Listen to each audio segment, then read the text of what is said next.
कुछ लड़के जो हैं वो पूरे खून से लथपथ हैं। तो और उनको देख के ऐसा लगता है कि जैसे किसी ने उनको नोचा हो, बड़े बड़े नाखून जो जैसे मान लो किसी भालू के नाखून है किसी के, उनके साथ नोचा गया हो। तो दोस्तों, जब पंकज के घर वाले और उसके आस पड़ोस के जो लोग होते हैं वो जब सब ग्राउंड में पहुंचते हैं तो वहाँ पे वो क्या देखते हैं कि पंकज घुटनों के बल बैठ के बहुत ज़ोर ज़ोर से रो रहा है और ज़मीन की ओर बार बार देख देख के बहुत ज़ोर ज़ोर से रो रहा है। नमस्कार दोस्तों। तो दोस्तों, स्वागत है आप सबका मेरे इस नए वीडियो में। तो दोस्तों, आज का जो वीडियो है वो भी एक सत्य घटना है जो कि आपको काफ़ी हैरान करने वाली है। तो दोस्तों, आज की जो स्टोरी जो मुझे सेंड की गई है वो अविनाश जी के द्वारा सेंड की गई है। अविनाश जी पंजाब के रहने वाले हैं और पंजाब में वो कहाँ रहते हैं ये इन्होंने मेंशन नहीं किया है। और ये जो घटना है आज की जो आपको मैं स्टोरी सुनाने वाला हूँ, ये अविनाश जी के बड़े भाई के बेटे, उनके साथ ये घटना हुई थी। तो ठीक है दोस्तों, आज का वीडियो हम शुरू करते हैं।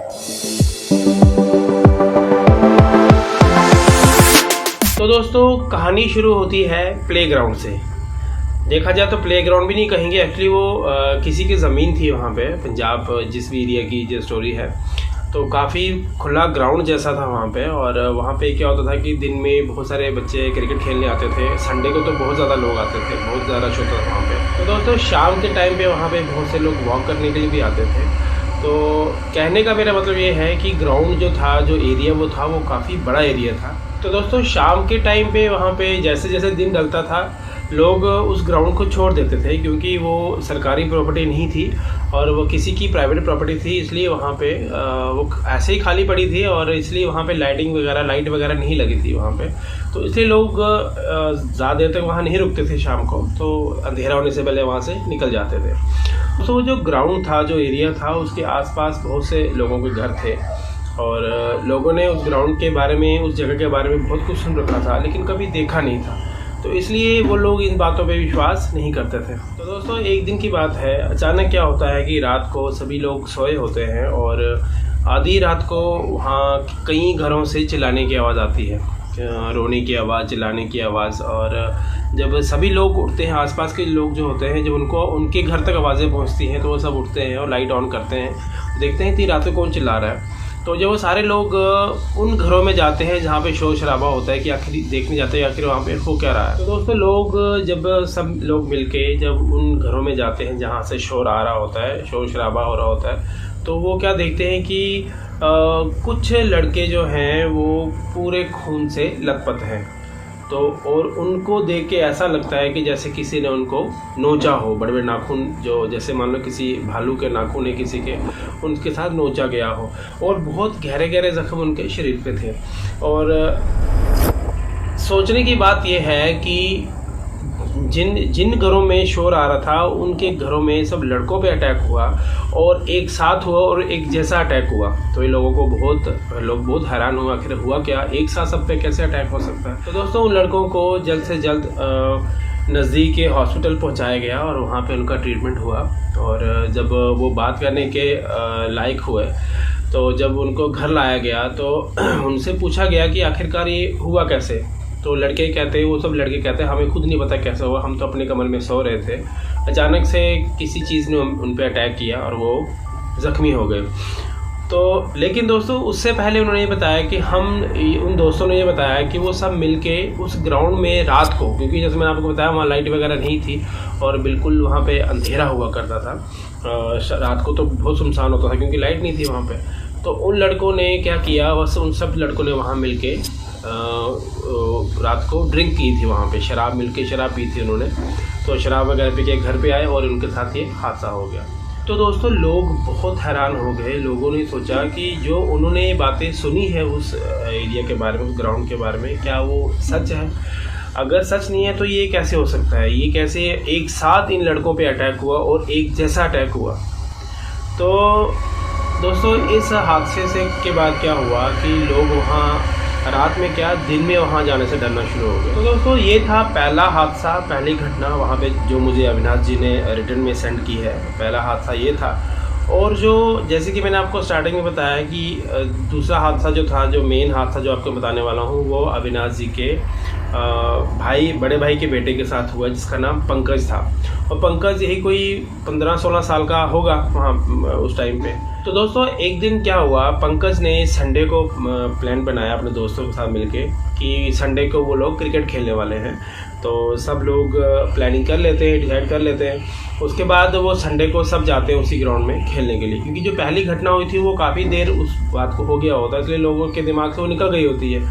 तो सब लड़के वहाँ पे संडे को क्रिकेट खेलने के लिए चले जाते हैं। तो दोस्तों जब मैच वगैरह खेलने के बाद जब मैच ख़त्म होता है तो सभी अपने घर की ओर जाने के लिए निकलते हैं ग्राउंड से।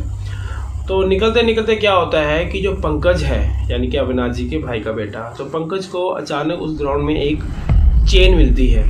चेन जो गले में पहनते हैं, चांदी की चेन होती है, वो चेन मिलती है। तो पंकज को अच्छी लगती है, पंकज उठा के उसको अपनी ट्राउज़र की जेब में डाल लेता है। तो दोस्तों वो जो चेन होती है वो पंकज अपनी जेब में डाल लेता है, लेकिन उसके दोस्तों को पता नहीं चलता और उसके दोस्तों को नहीं पता होता है कि पंकज को कोई नीचे से चेन मिली है। तो दोस्तों पंकज घर पहुंचता है और उसकी मम्मी जो है वो कहती है, बेटा नहा ले और मैं तेरे लिए खाना लगा देती हूँ।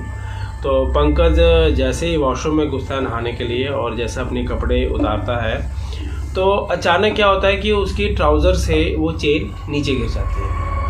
तो दोस्तों जैसे ही चेन नीचे गिरती है और पंकज की चेन पे नज़र पड़ती है और पंकज क्या करता है, वो चेन को लेता है और पहन लेता है।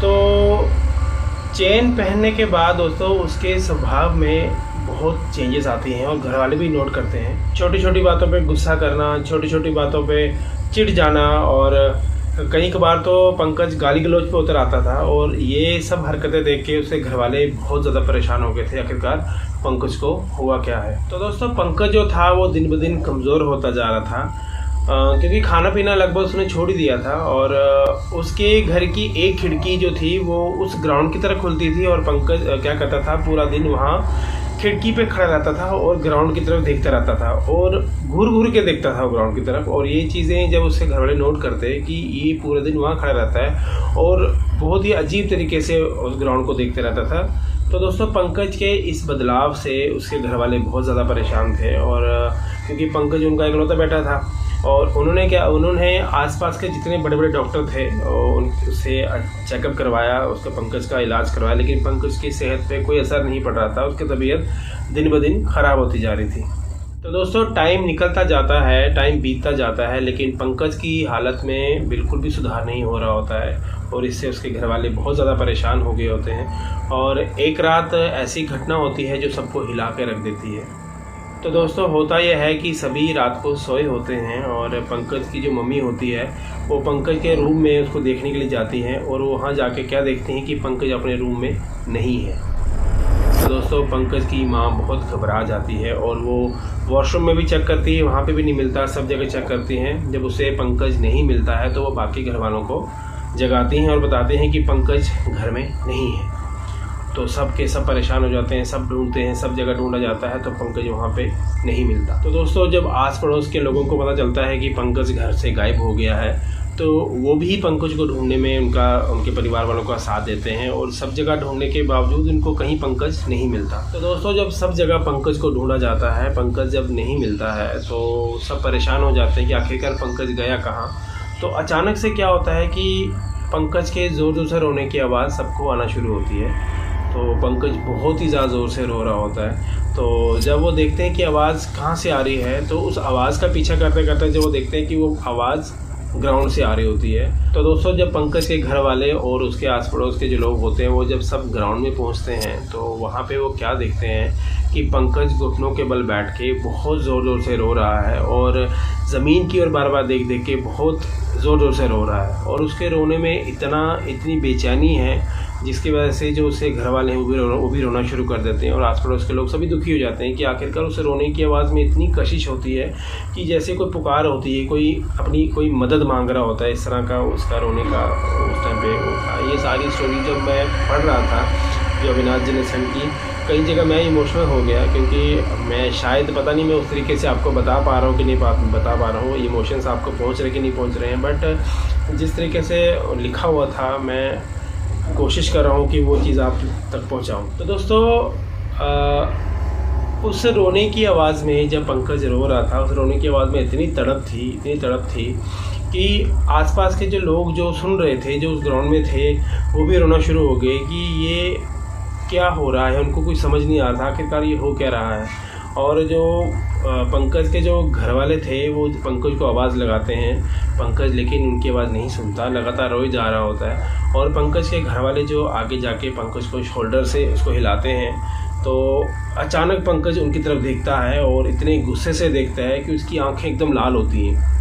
और ये सब देख के घर वाले एकदम से डर जाते हैं, एकदम से मतलब शॉक उनको लगता है कि ये क्या हो रहा है। तो अचानक से क्या होता है दोस्तों कि पंकज जो है वो बेहोश हो जाता है। तो दोस्तों ये घटना देख के सब लोगों को पहली घटना याद आती है, जो कि मैंने आपको स्टोरी में स्टार्टिंग में बताई थी कि जो पाँच छः लड़कों पे जो अटैक होता है। तो लोग क्या करते हैं, दोनों घटनाओं को आपस में जोड़ के देखते हैं, क्योंकि ये घटनाएं तभी हुई होती हैं जब ये सारे ग्राउंड से होके आते हैं। क्योंकि पहले जो लड़कों पे अटैक वो भी ग्राउंड से होके आए थे, और पंकज भी तभी ये सब हो रहा है जब से वो क्रिकेट खेल के वापस आया था।